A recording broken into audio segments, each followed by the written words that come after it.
I'm 14 years old. I live in Norwich at the moment anyway, with my siblings and my father and my stepmom. I'm home tutored, and I'm also Muslim, so I'm half Jamaican, half Barbadian. Well, I was born in Norwich. Well, I wouldn't say it defines me, but it's a moment I really remember. When I went back to Barbados in the first time for about 6 years or so, and the times before that I couldn't really remember what it was actually like. I had very vague kind of memories. And what was so memorable about it was that the difference, I used to hear my mum talk about it all the time, but I couldn't really relate to what she was saying. And the difference between the two places were really quite astonishing. And, seeing my grandparents and speaking to them and about their lives, and to know that that was kind of part of me, and this place was part of me, was really memorable. It was quite revealing as to where I come from.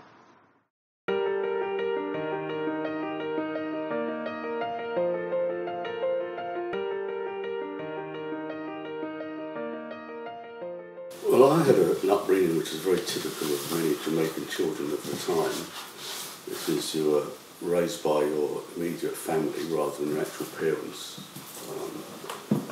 My mother came to England when I was a baby and left me with an auntie. How did you get from Jamaica to England? It was on a very big liner. Have you heard of the Emperor Windrush? Yes. Who did you stay with when you first got to England? At that time, everybody who had a house rented out rooms, but they didn't normally rent to West Indians, they would rent to black people. So it was very difficult to find somewhere to live. So we all lived in one room in Notting Hill Gate. Then no bathroom, no toilet, nothing. Could you perhaps tell us what attracted you to find out? The school had paintings on the wall, by famous painters like Constable, and I just loved them. And I just thought, I remember seeing a painting by Constable on the wall, a landscape, and thinking, I could do that, when I was about 10 years old, From fine art to catering? In many ways, when we came over and we were recruited to come here, we weren't recruited to become artists. Yeah. We were recruited to work in kitchens and on building sites and do that kind of work. And how do you make a living as an artist? I got no idea. What did you study, catering? I went to Westminster Catering College. Of course, when I went to art school, I got a grant.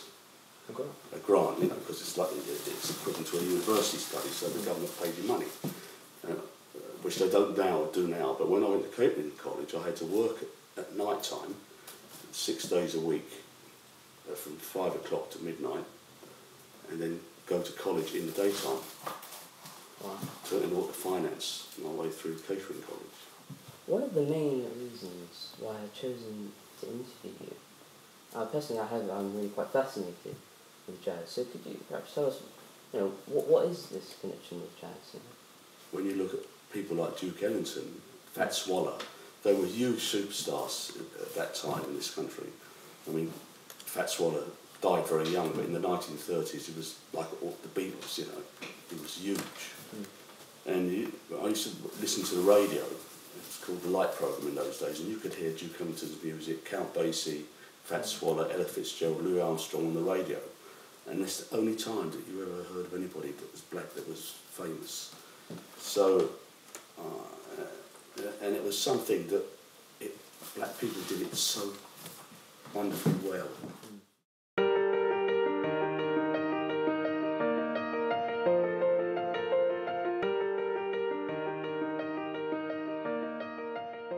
Pablo Fanque, to the best of our knowledge, there's some controversy about when he was born. We definitely know that he was born in Norwich, but it's possible that he was either born in 1796 or 1810. How did he come to get into the business of circus? Well, we first see signs of William Darby, which was Pablo's birth name.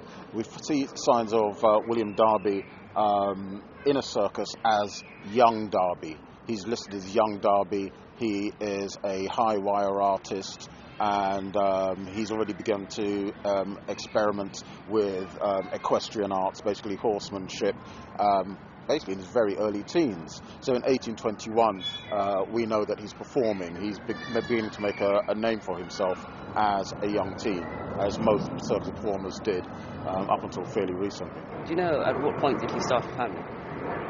Yes, well, to the best of our knowledge, we know that in 1848 he married the daughter of a Birmingham businessman. I believe the businessman was a haberdasher with a speciality in buttons, Mr. Marlaw, and they had 2 children, one of which, Lionel, went on to succeed his father as a showman.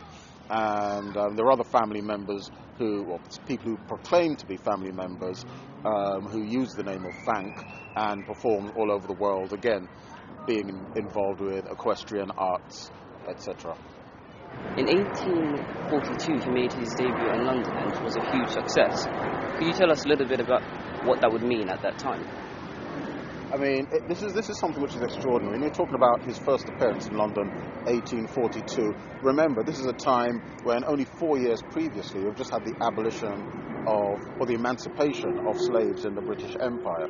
And the circus arts are still sort of in their infancy.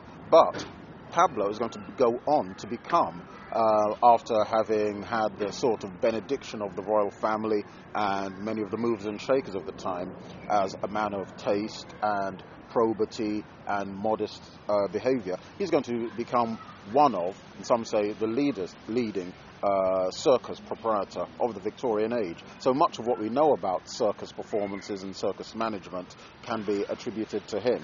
And for this to happen to anyone at the period is quite something, but for a black man in particular, it's quite extraordinary.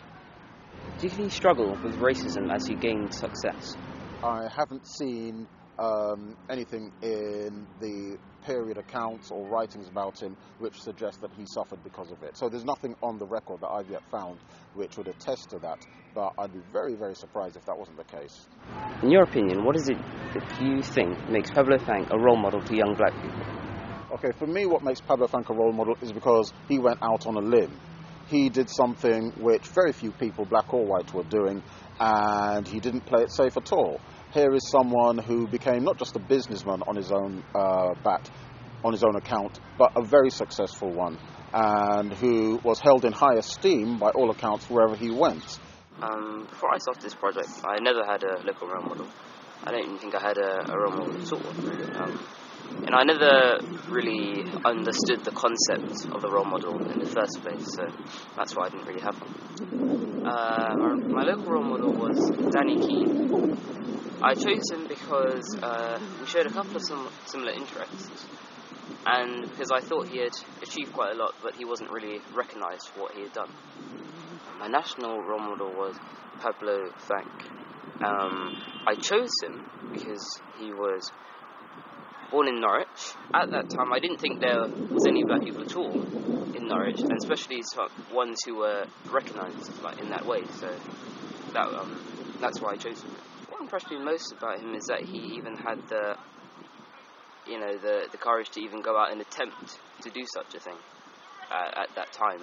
Mainly, I think why the projects like this one in particular are important to young people is to kind of open their eyes, to show them that inspirational figures are not always so far away, and that they can almost be right in front of you.